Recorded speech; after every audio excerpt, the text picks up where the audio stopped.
Okay, so today our main topic is about essay.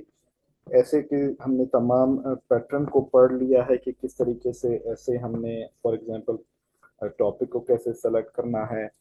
Topic select करने के बाद उसकी हमने ब्रेनस्टॉर्मिंग कैसे करनी है। ब्रेनस्टॉर्मिंग के बाद हमने उसके पॉइंट्स की सिफ्टिंग कैसे करनी है। किस तरह रेलेवेंट को इररेलेवेंट से अलहदा करना है। किस तरीके से हमने अपने आउटलाइंस बनाने हैं। आउटलाइंस के बाद हमने अब पढ़ा था कि इंट्रोडक्टरी पैराग्राफ किस तरीके से होना है। फिर उसके बाद बॉडी पैराग्राफ के बारे में हमने पढ़ा था कि बॉडी पैराग्राफ किस तरीके से होंगे। फिर उसके बाद हमने पढ़ा था कि कंक्लूडिंग पैराग्राफ किस तरीके से होंगे। तो आज हम उन्हीं चीज़ों को प्रैक्टिकली देखेंगे। ये एक ऐसे आपके सामने लिखा है, ऑलमोस्ट 400 टू 450 वर्ड्स का आपके सामने ऐसे लिखा गया है, ठीक है। तो वर्ड्स जो है ना, इसी तरीके से आप जो है ना वो कर सकते हैं। मैक्सिमम 4 to 5 पैराग्राफ्स आपका हो सकता है। तो उसमें आपने किस किस तरीके से आपने उसको पुट करना है, दैट इज वेरी इंपॉर्टेंट, ठीक है। तो इन चीज़ों को हम प्रैक्टिकली समझने की कोशिश करेंगे कि किस तरीके से हम इनको एक अच्छे ऐसे को कंस्ट्रक्ट कर सकते हैं, पर्टिकुलरली जब हमारे पास शॉर्ट ऐसे आता है, ठीक है। तो सबसे पहले आज हम देखते हैं कि आज हमारे पास टॉपिक है the significance of education in modern era, ठीक है। कि मॉडर्न वर्ल्ड में हमारे पास एजुकेशन की क्या इंपॉर्टेंस है। ये टॉपिक खुद आसान इसलिए सेलेक्ट किया गया ताकि आसानी से समझा जा सके और इसी टेक्निक को फिर हम डिड्यूस कर सके बाकी टॉपिक्स पे।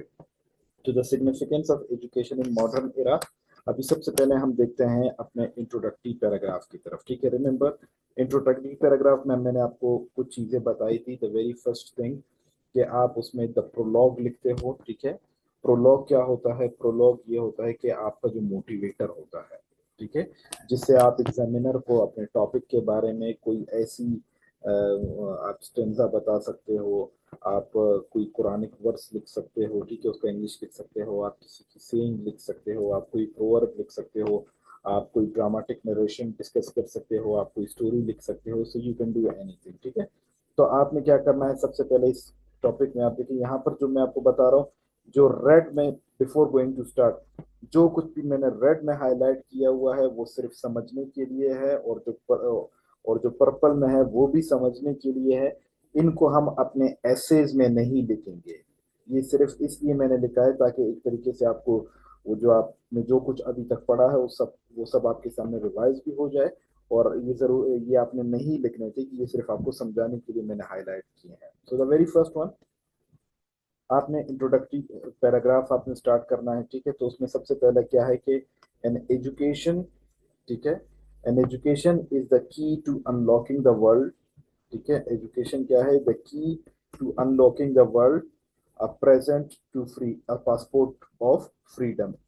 क्या है? एजुकेशन एक की है वर्ल्ड को खोलने का, और ये आजादी के लिए क्या है? एक पासपोर्ट है। ये किसने कहा? ओपरा विनफ्रे ने कहा, ठीक है। तो ये आपका क्या हो गया? मोटिवेटर हो गया। तो आप कोई भी अपना टॉपिक स्टार्ट करेंगे, एजुकेशन के बारे में आप टॉपिक स्टार्ट कर रहे हैं, आप मीडिया के बारे में लिखेंगे, आप डेमोक्रेसी के बारे में लिखेंगे। जैसे मैंने आपको बताया था कि किस तरीके से आपने डेटा बैंक कलेक्ट करना है, तो उसमें आप क्या करोगे? आप हर टॉपिक के लिए, एजुकेशन के लिए, मीडिया के लिए, डेमोक्रेसी के लिए, ग्लोबलाइजेशन के लिए, वुमेन के लिए, जेंडर के लिए, आप हर किसी के लिए आप दो दो चार चार पांच पांच आप कोटेशन निकालोगे। आप फॉर इंस्टेंस आप जो है ना वहां पर स्टेंसाज निकाल दोगे, आप कुरानिक वर्सेस निकाल दोगे, वो आप अपने पास लिख लोगे। क्योंकि जब भी एजुकेशन के रिलेटेड आपका कोई क्वेश्चन आएगा तो आप उसको पुट अप कर सकते हो। तो सबसे पहले इंट्रोडक्टरी पैराग्राफ में क्या होता है? मोटिवेटर होता है। ये आपके सामने मोटिवेटर लिखा है कि education is the key of unlocking the world, a passport to freedom, inverted commas में लिखा है। ये ओपरा विनफ्रे ने कहा है। अभी देखिए आप कि education is the fundamental aspect of human development and its importance can not be overstated, ठीक है। फिर उसके बाद हमने एक सेंटेंस लिखा है, education is crucial for personal growth, educational education is crucial for personal growth, economic development and social progress as it empowers individual with knowledge, skills and critical thinking। अब ये देखिए मैंने आपको बताया था कि आप मोटिवेशन के फौरन बाद आप अपना स्टांस बताते हो एग्जामिनर को कि आपका स्टांस क्या है, आया आप उससे एग्री करते हो या एग्री नहीं करते, ठीक है। तो आपने यहाँ पर उसको बता दिया कि एजुकेशन क्या है, फंडामेंटल एस्पेक्ट है, और एजुकेशन इसलिए क्रूशल है पर्सनल ग्रोथ के लिए, इकोनॉमिक डेवलपमेंट के लिए और सोशल प्रोग्रेस के लिए। और ये हमें क्या करता है, it empowers individuals with knowledge. किस तरह इंडिविजुअल्स को एम्पावर करता है, नॉलेज से, स्किल्स एंड क्रिटिकल थिंकिंग से। तो ये आपका क्या हुआ, थीसिस स्टेटमेंट हुआ। तो आपने मोटिवेटर दिया, मोटिवेटर के बाद आपने अपना टॉपिक स्टार्ट करने के बाद आपने अपना थीसिस स्टेटमेंट लिख दिया। फिर उसके बाद मैंने आपको कहा था कि इंट्रोडक्शन में जब आप थीसिस स्टेटमेंट दे देते, थीसिस स्टेटमेंट के बाद आपने ब्लूप्रिंट लगाना होता है। ब्लूप्रिंट क्या होता है कि जो टॉपिक आप जो पॉइंट्स आगे आप जाकर अपने टॉपिक में डिस्कस करोगे, आप अपने ऐसे में डिस्कस करोगे, उनको आपने क्या करना है, यहाँ पर प्रिसाइजली बताना है कि आने वाले जो पैसेजेस हैं वो किस किस बारे में होंगे। ठीक है, bye examining the impact of education on individual opportunities, ठीक है, economic growth and social mobility, this essay highlights the significance of education in shaping the future। मतलब इसमें मैंने क्या किया कि यहाँ पर मैं 3 पॉइंट को डिस्कस कर रहा हूँ। क्या, एक इंडिविजुअल अपॉर्चुनिटीज को, दूसरा इकोनॉमिक ग्रोथ को, और तीसरा सोशल मोबिलिटी को। यानी ये 3 पॉइंट्स मेरे क्या होंगे, ये इन तीनों चीज पर, इन तीनों का इम्पैक्ट बताएंगे, इन तीनों पॉइंट्स पर किसका, एजुकेशन का, significance of education in shaping the future. तो ये आपका क्या हुआ, इंट्रोडक्टरी पैराग्राफ हुआ। इंट्रोडक्टरी पैराग्राफ में दोबारा मैं आपको बता देता हूँ, सबसे पहले आपने मोटिवेटर लिखना है। मोटिवेटर मोटिवेटर के फौरन बाद आपने अपना स्टांस बताना है, आपने अपना थीसिस स्टेटमेंट बताना है जो कि आपका स्टांस होगा। फिर उसके बाद आपने ब्लूप्रिंट स्टेट करना है। ब्लूप्रिंट में क्या होगा, जो भी चीजें आप अपने बॉडी पैराग्राफ में डिस्कस करेंगे उनको यहाँ पर आकर आपने डिस्कस करना है, ताकि आपके एग्जामिनर को पता चल सके कि व्हाट आर योर की central paragraphs that you will be discussing in upcoming passages. I hope introductory paragraph is clear. If it is clear, please drop me yes ताकि हम जल्दी से आगे जाएं. Quickly, please.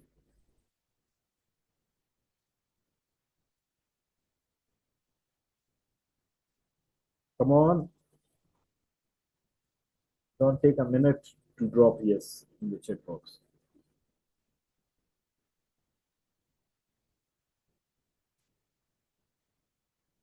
Okay. नाउ अभी हम चलते हैं बॉडी पैराग्राफ की तरफ। ठीक है, यहाँ पर मैंने आपको 3 पॉइंट्स बताए। सबसे पहले क्या हुआ कि हमने bye examining the impact of education on individual opportunities, ठीक है, इंडिविजुअल अपॉर्चुनिटीज के बारे में बात किया, इकोनॉमिक ग्रोथ के बारे में बात किया, और सोशल मोबिलिटी के बारे में बात किया कि एजुकेशन का इन 3 चीजों पर इंपॉर्टेंस आता है। ठीक है, अभी आप देखेंगे हमने 3 पैराग्राफ्स लिखे हैं। एक ये है फर्स्टली से जिसको हमने शुरू किया, दूसरा paragraph in addition to personal growth हमने दूसरा किया, फिर हमने तीसरा पैराग्राफ लिखा। यानी हमने 3 बॉडी पैराग्राफ लिखे और फिर आप आखिर में हमने उसको कंक्लूड किया। तो सबसे पहले हम पहले बॉडी पैराग्राफ पे देखते हैं। ये जो मैंने आपके सामने लिखा है ये सिर्फ आपको समझाने के लिए है। ठीक है, ये आपने अपने रियल पेपर में नहीं लिखना। ठीक है, पहला बॉडी पैराग्राफ किसके बारे में है, पर्सनल ग्रोथ के बारे में है। ठीक है, यानी इंडिविजुअल अपॉर्चुनिटी। ये आपने लिखना नहीं है, ये मैंने सिर्फ आपके अंडरस्टैंडिंग के लिए लिखा है। तो सबसे पहले क्या होता है, बॉडी पैराग्राफ भी जब हम पढ़ रहे थे तो हमने 3 चीजों का जिक्र बहुत ज्यादा किया था। सबसे पहले कि बॉडी पैराग्राफ स्टार्ट होता है ट्रांजिशनल वर्ड से। ट्रांजिशनल वर्ड इसलिए जरूरी होता है कि ये एक पैराग्राफ को दूसरे पैराग्राफ के साथ कनेक्ट करता है। अभी in addition to personal growth, यानी पहला हम पर्सनल ग्रोथ के बारे में लिख रहे हैं ना। अभी देखो पर्सनल ग्रोथ के साथ हमने in addition to personal growth, यानी पर्सनल ग्रोथ के साथ साथ education is also crucial for economic development, यानी दूसरे पॉइंट को हमने क्या किया, पहले पॉइंट के साथ लिंक कर दिया। तो ये काम किसका होता है, ये कनेक्टर्स का होता है, ट्रांजिशनल वर्ड्स का होता है। तो ये पहला रूल है कि जब भी आप बॉडी पैराग्राफ को स्टार्ट करेंगे तो बॉडी पैराग्राफ को आप ट्रांजिशनल वर्ड्स के साथ साथ आप कॉमा से स्टार्ट करेंगे। ठीक है, आप अपने पॉइंट की तरफ डायरेक्ट आएंगे। ठीक है, firstly education plays a vital role in personal growth and development. अभी देखिए ये आपने बता दिया, अपना स्टांस बताया। ठीक है, अभी टॉपिक सेंटेंस आएगा जो कि आप पूरा आप उसको फिर सपोर्ट करोगे। Education empowers individuals with knowledge, skills and critical thinking, enabling them to make informed decisions and navigate the complexities of life। यानी आपने उसको टॉपिक सेंटेंस बताया, कि एजुकेशन क्या करता है, इंसान को नॉलेज प्रोवाइड करता है, स्किल प्रोवाइड करता है, क्रिटिकल थिंकिंग प्रोवाइड करता है, और उसको डिसीजन मेकिंग में और दुनिया जिंदगी की जो मुख्तलिफ मुश्किलात आती हैं उनको ओवरकम करने में, उनको खत्म करने में उनकी मदद करता है। तो ये आपका क्या हुआ, टॉपिक सेंटेंस हुआ।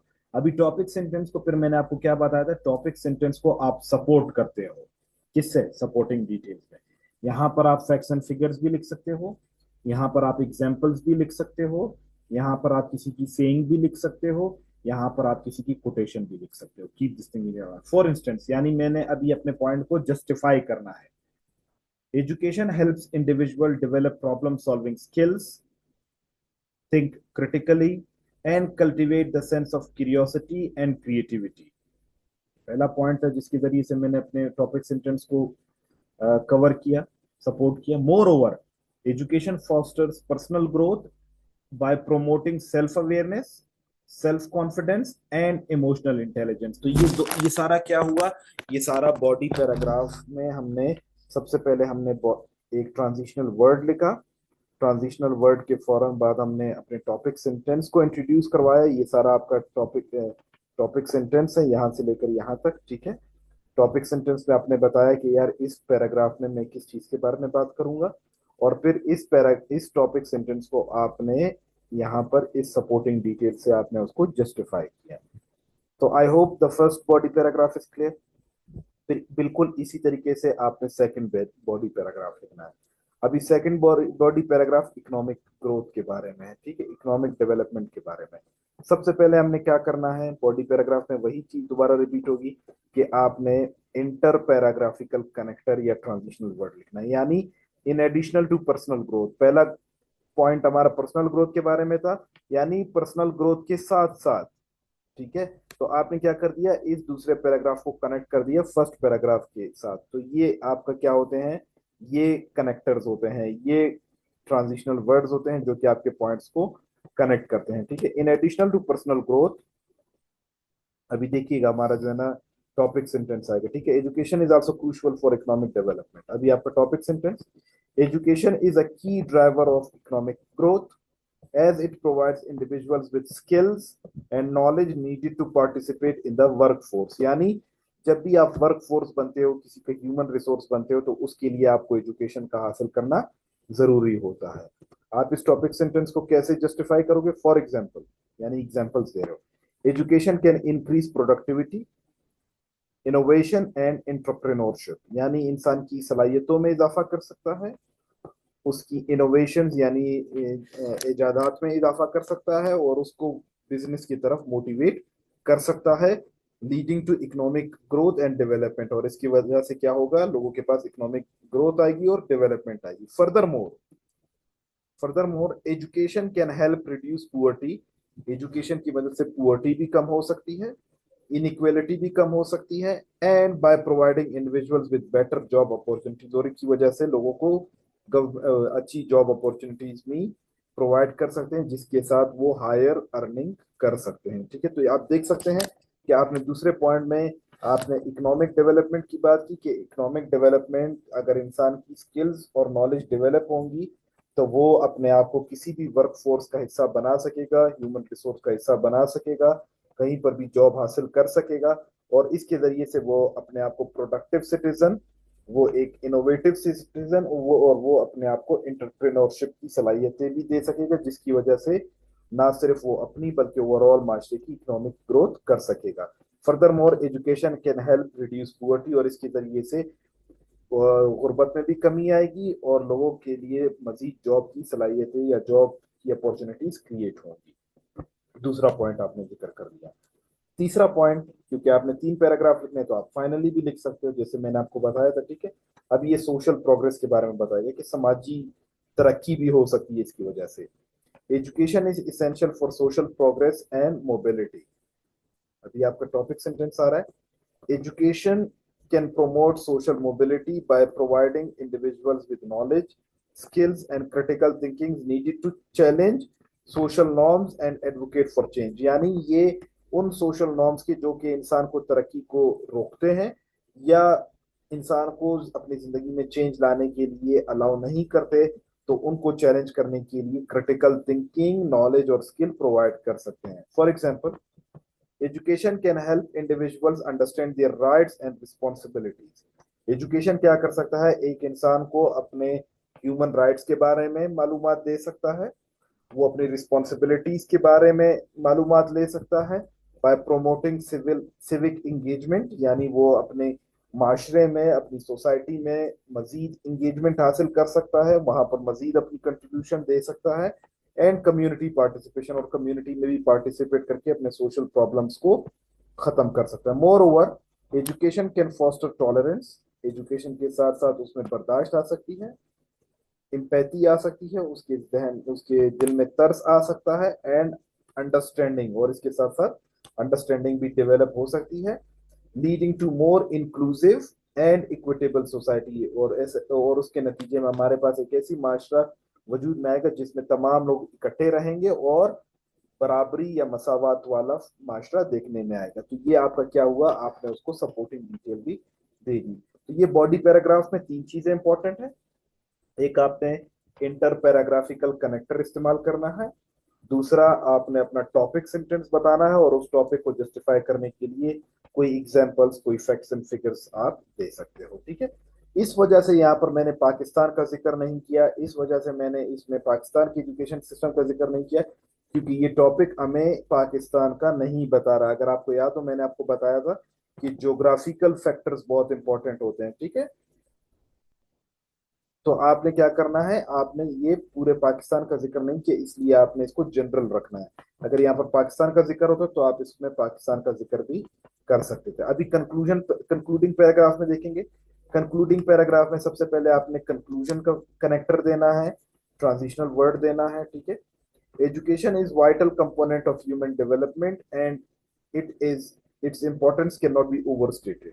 अब यहाँ पर देखिए, मैंने आपको कहा था कि कंक्लूजन में सबसे पहले आपने आपने अपना ट्रांजिशनल वर्ड देना है। दूसरा, आपने जो अपना थीसिस स्टेटमेंट देना है उसको आपने दूसरे अल्फाज में, आपने उसी उसी मीनिंग को या उसी कंसेप्ट को आपने दूसरे अल्फाज में क्या करना है, आपने स्टेट करना है। यहाँ पर आप अपने थीसिस स्टेटमेंट को अगर एक बार आप देखें तो आपको पता चलेगा कि education is crucial for personal growth, economic development and social progress as it empowers individuals with knowledge, skills and critical thinking। और एंड में आप देखें,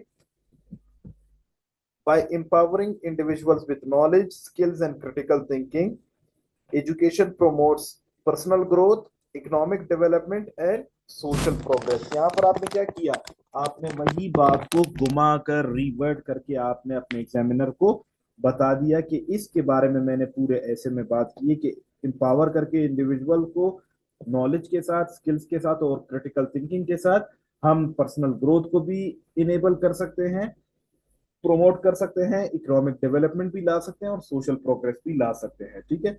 और लास्ट में मैंने आपको कहा था कि जब भी आप अपने ऐसे को खत्म करेंगे, कंक्लूजन में आपने हमेशा पॉजिटिव नोट के साथ देना है, और आपने उसमें जो है ना क्लिंचर देना है, वो क्लिंचर हमेशा कोशिश करें कि पॉजिटिव नोट दे, जिससे एग्जामिनर को ये पता चल सके कि आप एक पॉजिटिव माइंडसेट के बंदे हैं। As Nelson Mandela once said, education is the most powerful weapon which you can use to change the world। Therefore, इसके सामने रखते हुए आप अभी अपना पॉजिटिव नोट दोगे। It is essential to prioritise education, ये जरूरी है कि एजुकेशन को प्रायोरिटाइज किया जाए, and ensure that all individuals have access to quality education, और इस चीज की भी यकीन दहानी कराई जाए कि तमाम लोगों को क्वालिटी एजुकेशन मिले, enabling them to reach their full potential, जिसकी वजह से वो अपने तमाम पोटेंशियल को हासिल कर सकते हैं, and contribute to the betterment of society, और अपने वो सोसाइटी के बेटरमेंट को कंट्रीब्यूट कर सकते हैं। तो इस ऐसे को जब आप, फॉर एग्जाम्पल, ये तो मैंने आपके लेक्चर में आपके सामने लिखा ना, कुछ चीजें इस तरह जिस तरह मैंने आपको कहा कि वो आपने बिल्कुल इसमें लिखनी ही नहीं है, उन चीजों को हम मिटाते हैं ताकि आपके सामने पता चल सके कि आपका ऐसे किस तरीके से होगा।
This would be the final draft of your ऐसे। ठीक है, कि वो डिपेंड करता है कि वो आपसे कितने वर्ड का आप लिखना चाहते हो। ठीक है, ये तो सिर्फ मैंने आपको इसलिए वन पेज पर लिखा ताकि आपको आसानी से समझ में आ सके तमाम चीजें। अभी ये तमाम चीजें हटाने के बाद इसके जो वर्ड काउंट हुए हैं वो 363 हुए हैं। यानी वो अक्सर आपके सामने ऐसे, अगर वो आपको कहते भी है तो वो, फॉर एग्जाम्पल अगर इसका आप टाइटल भी हटा दें, ठीक है, फॉर नाउ आप इसका टाइटल भी हटा देते तो ये बन जाते हैं 356 वर्ड्स। यूजुअली आपके पास यही आता है कि 350 से 400 वर्ड्स या 450 से 500 वर्ड्स का लिखे।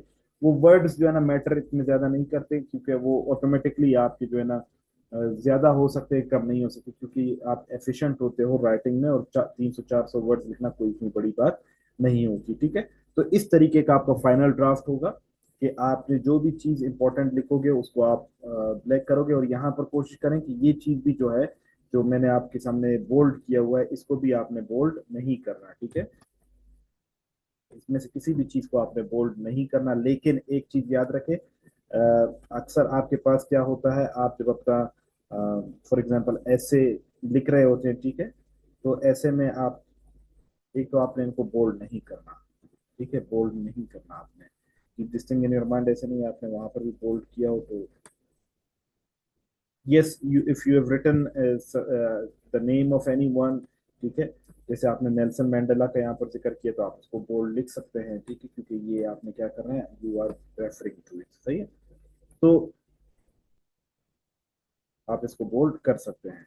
अभी यहाँ पर क्या है, ये आपके पास एक चीज है। दूसरी चीज ये है, अक्सर हमारे पास इस तरह होता है कि हमारा पैराग्राफ, एक चीज ये सिर्फ समझाने के लिए आपको बता रहा हूँ, अक्सर हमारा इस तरह होता है कि एक पैराग्राफ आपका, फॉर इंस्टेंस आपने यहाँ पर कुछ भी लिख लिया, ठीक है, अभी आपने यहाँ पर तो पैराग्राफ आपका खत्म हुआ, और पैराग्राफ के फौरन बाद जो है ना आपने यहीं से ही नेक्स्ट लाइन से आपने फर्स्ट से शुरू कर लिया, तो एग्जामिनर डिफरेंशिएट नहीं कर पाता कि यार इसका पैराग्राफ कहाँ पर खत्म हुआ और इसने दूसरा पैराग्राफ कहाँ से शुरू किया। अगर इस तरह का कंडीशन आता है कि आपका बिल्कुल एंड में आपका पैराग्राफ खत्म होता है, तो ये चीज याद रखें कि ये एडवाइजेबल है कि आप अपना हर आने वाला नया पैराग्राफ उसको एक टैब के साथ शुरू करें।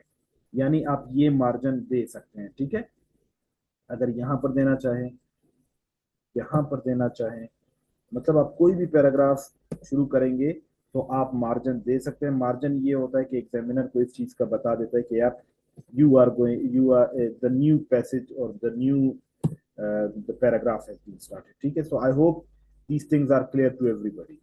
If you have any question, you may please drop me your question in the chat box. Quickly, please, over to you all.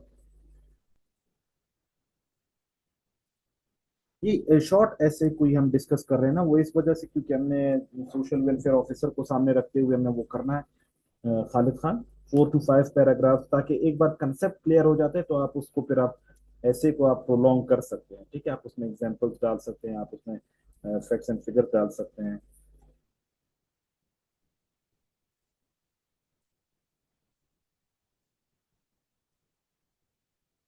It does not matter, Namatullah Mengal. All the recordings are available. ठीक है, you may visit any time, and please let me know when you visit. I'll drop you all these in the USB, तो आप वहीं पर copy कर सकते हैं। ठीक है, so I hope it is clear. Anything if you want to ask regarding essay, from tomorrow we shall study comprehension. If you have any question, you may please ask me. If you have not understood anything, please, over to you all.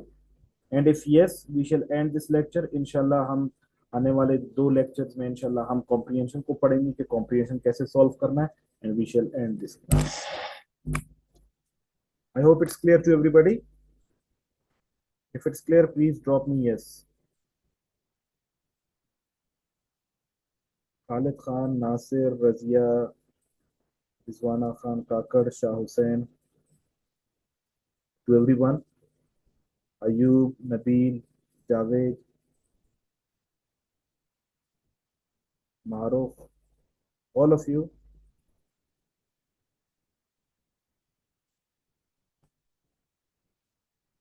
If you still find anything difficulty in this, any difficulty in this, you can ask me the question in the WhatsApp. Okay, so see you all inshallah tomorrow with comprehension. Till that, Allah Nigeban.